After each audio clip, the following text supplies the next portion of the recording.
Will Donald Trump end tax on tips? Will he go all the way and end tax on everything?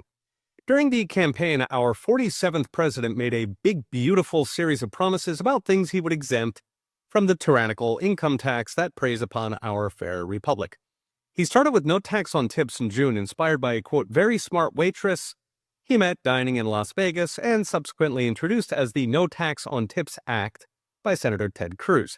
Happily, what happened in Vegas did not stay in Vegas, as Trump embarked upon a cascade of income tax exemptions from overtime pay to Social Security, then first responders, and even America's 16 to 18 million veterans.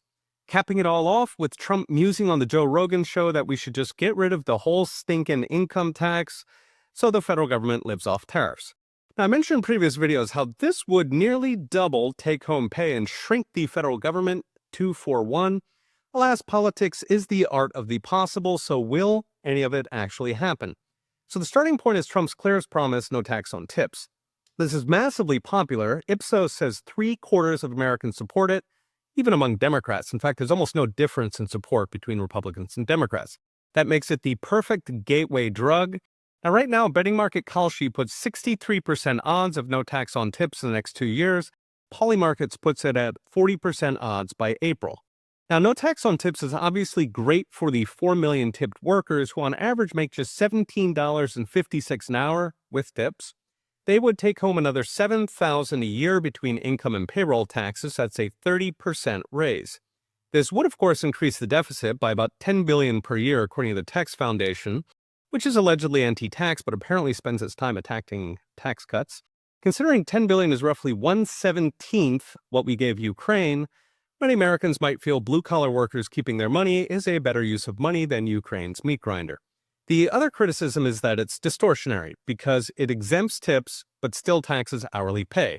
Tax Foundation conjures a dystopia where, quote, accountants receive their income as voluntary tips. In other words, if you don't like your accountant or your cable provider, you don't have to pay. Which sounds pretty awesome. Moreover, as Ronald Reagan put it, quote, like my grandchildren, I love all tax cuts. Because they drain the federal beast, they encourage work and entrepreneurship, and of course they return stolen goods. And if that taxless dystopia comes, when prices are replaced by tips, sign me up.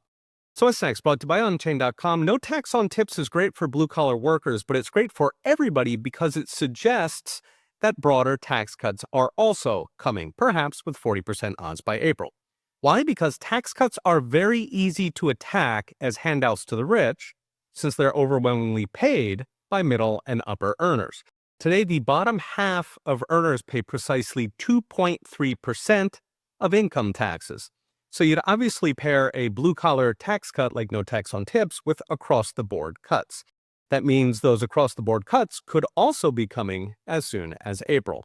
That raises the odds, dare we dream, that Donald Trump can pull a rabbit out of his hat and we skip the Biden recession altogether. A new podcast just dropped, rounding up all the week's top stories in one spot. Check it out wherever you enjoy your podcasts. Okay, we'll be watching. See you next time.